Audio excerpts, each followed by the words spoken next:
Hey guys, welcome to PCN's channel. Just want to share some tips, very simple tips, three of them that I think you should consider when starting this game. So the first one, when you're going through the setup, if not, you can go to the options screen from the title screen.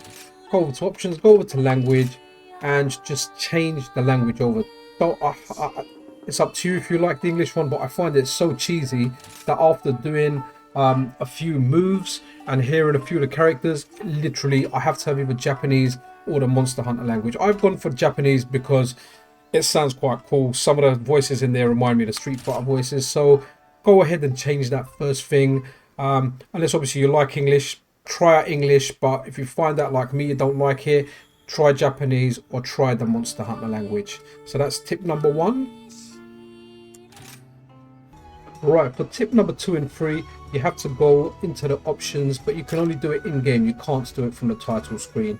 So it's literally the opposite of tip number 1. So what you want to do, let's go over to options and let's go over to camera. So it's the option at the very bottom, so you can just move it up once and you can get to it. So you want to move the camera distance from where it is on default, which I'm not sure if it was 0 because I've changed it, and you want to move it over to 100.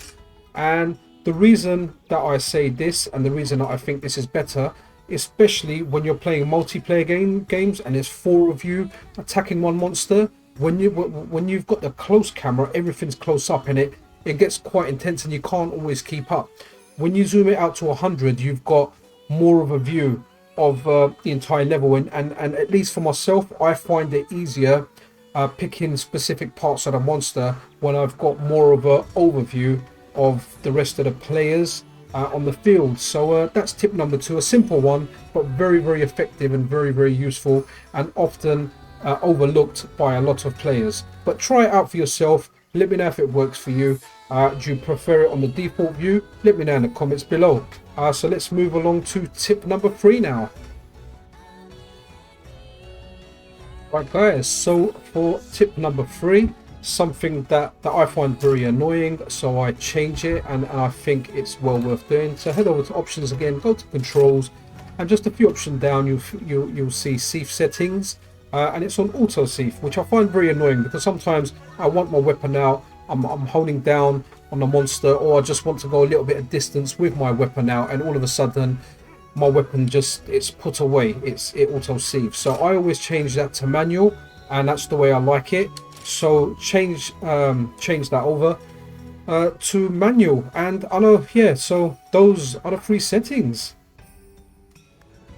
Okay guys, that was the 3 simple tips. They might be simple, you might know them already, but you'd be surprised how many people overlook these settings or don't even go into settings and just play on the default settings. So by all means, it's not a comprehensive guide or anything, just like I said, like the title says, it's just 3 simple things which I think improve the great game quite significantly. So yeah, if you enjoyed the content, consider subscribing, drop me a like if you like, and until the next video, PCN out.